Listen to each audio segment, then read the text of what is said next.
Good morning, Metalheads here, and welcome to a new episode of the Metal Meltdown! First of all, I want to say thank you for your patience. There hasn't been a Metal Meltdown in a while. I promise you there's a reason for that.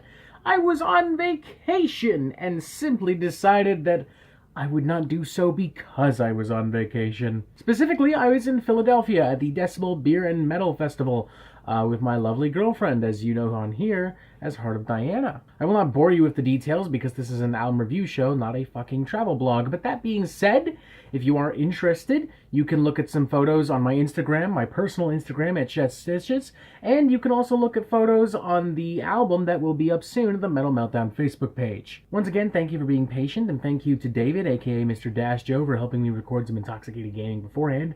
That way you guys at least had something. Let's just jump right into this album, because it is a big album. There's a lot to talk about when it comes to this thing.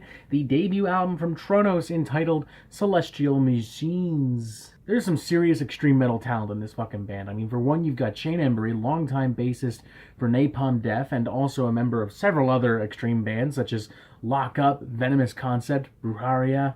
This is his passion project, his brainchild of the moment, so to speak, and to help him achieve this, he's invited a lot of other big names, including some people he's already worked with, such as Dirk Verburen, the current drummer for Megadeth and former drummer for Soilwork, and producer Russ Russell, who hasn't just worked on some Napalm Death records, but has also produced records for At the Gates, The Haunted, Dimmu Borgir, Evil. And if that weren't enough, he's also got special guest appearances from Troy Sanders of Mastodon, Snake from Voivod, Billy Gold from Faith No More, Erica Nulkals from The Wonder Years, all bringing their own spices to what is easily Shane Embury's most experimental and funkiest brew to date. Now, this is to some extent in line with some of the experimental industrial material we've heard from Shane over the years, particularly Meat Hook Seed. I see a lot of influence coming over from that, but I don't think it's been done to quite this level, because it's not just industrial.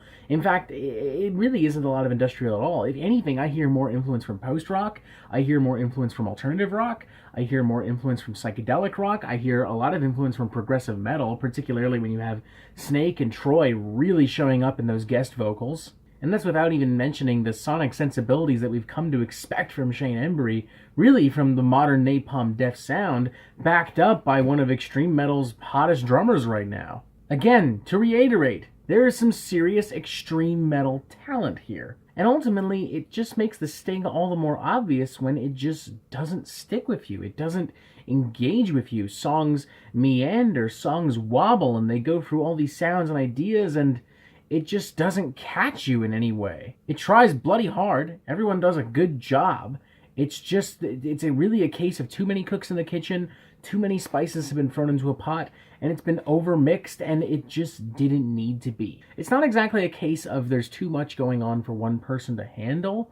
It's more of a case of there's a lot going on here, and if it was better brewed and more patiently mixed and written, we could have had a much different product. Opening track, Walk Among the Dead Things, is a fantastic example. It feels sloppy, like a really drunken Voivod jam stretched out into 7 minutes, coupled with monotonous one-note vocals and a muddy sound mix that just makes everything feel all the more jumbled and confused. Especially when you get to those last couple minutes where suddenly Tronos just throws walls of vocal assaults at you. And it's funny that I call that a sloppy Voivod jam, because one song I want to talk about, Premonition, is kind of exactly that, featuring Snake on vocals, drunkenly wobbling his way through this track. Don't get me wrong, this guy has never exactly been on the same level as Bruce Dickinson, let's be totally honest here. He's always had a pretty unique style, a pretty interesting and engaging style that has worked perfectly fine for Voivod.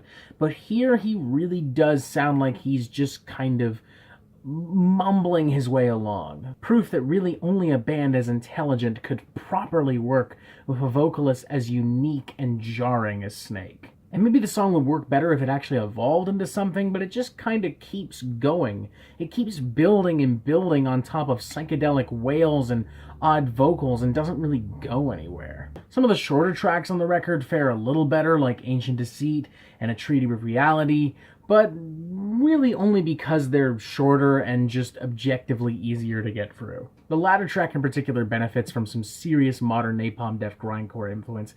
In fact, if you were willing to ramp up the speed and add Barney on vocals, this could pass for a really experimental Napalm Death song.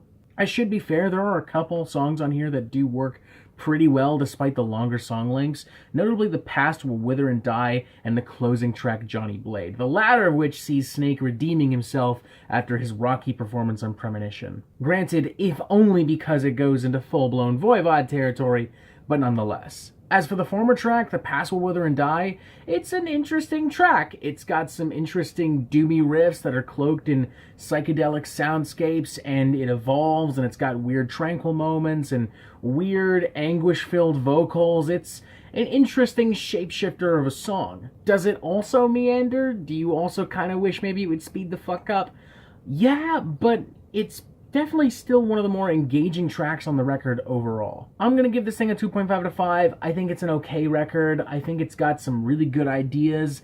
I think it's got some pretty good performances. I think it's got some interesting sound combinations and atmospheres. I really like Dirk Verbeuren on here. He's popped up a couple times here on Metal Meltdown in the last year, and hearing him here just totally nail this super funky drum sound, it makes me really excited to see what he's going to bring to the table for Megadeth. It's just that the record is too much and doesn't get to the point often enough. I'd like to say that it's interesting enough to still recommend, and to some extent that is the truth, but the problem is that it's not interesting enough to keep your attention, so therefore, technically, it's not interesting enough to recommend. I don't know, it's definitely a puzzle.